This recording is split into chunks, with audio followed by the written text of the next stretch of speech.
Alright, so we're doing some troubleshooting with this dog here. So this dog is in training to be a service dog, and her owner is going deaf, and so we're teaching her to bark at different things like an alarm, fire alarm, alarm to wake up, things like that. So we're teaching her to bark at stuff like that. We've run into a bit of a challenge, and so Mollie's figuring out a good way to work around this challenge, doing some good problem solving. But she's a German Shepherd, not Mollie, my dog. I don't know where you're from, Mollie. I've got some German in me. Gotcha. So she's a German Shepherd, which means that they're often very loud and noisy. So we're like, all right, this is going to be no problem to get her to speak on command. And usually to teach a dog to speak on command, we get them nice and frustrated, with food or toys, and in their frustration they bark, and then we reward them.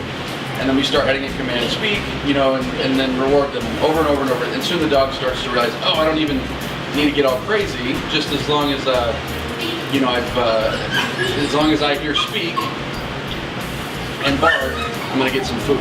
Now, Danny's still got a ways to go. She's not getting it 100%. But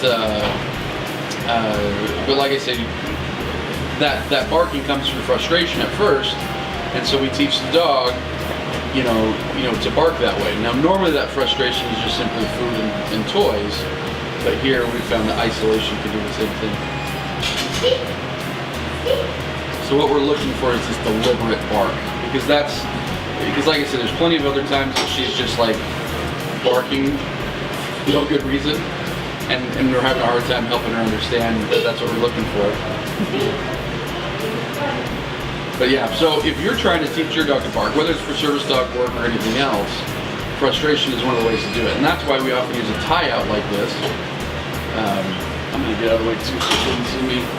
But that's why we often use a tie-out like this, because a tie-out holds the dog back and can frustrate them. When she's not getting the speak, she goes in and tries to build some more frustration.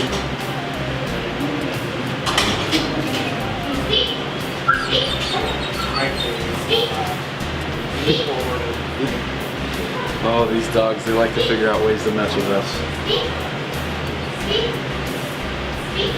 But yeah, so if your dog likes toys, tie him out to a post, do it on a flat collar so the dog can pull, and just frustrate the heck out of them. And you'll likely start, as time goes on, you'll start getting frustration, which will lead to vocalization. So when you're doing something like this, when you're trying to create a behavior through motivation, and it's just not happening, and you're trying to build that frustration so that the dog gives you the behavior. If it's still not happening, you just need to put the dog up. Not out of punishment, not like, oh, you didn't do it, see you later, but just to put the dog up so that there's confusion, frustration, so the dog's like, why? Why am I not getting what I want? And finally, when that next bark happens, we can mark that, praise that, reward that, and help the dog realize that's what we're looking for. Almost every dog that we do this with, there comes to a point to where like something clicks, and they're like, oh, that's what you were trying to do, is you're just trying to get me to bark. Okay. And once it clicks, then things go very, very fast from that point. Now it's just a matter of like attaching the right words at the right time. But yeah, she's not having it right now. That's okay. This is all part of the training process. Every dog throws us challenges that we just got to figure out. And yeah, so we'll just take her back. Not a lot of like interaction, just like, oh well, put you back in your crate. But yeah, so next time we'll see if we can get 2 barks instead of just the 1.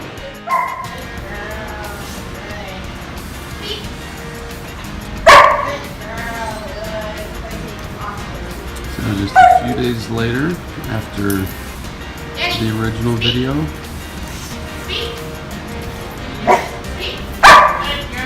and you can see that Mollie's technique worked. She got still needs to get a little bit better, but she's really understanding pretty well now that her barking brings a reward.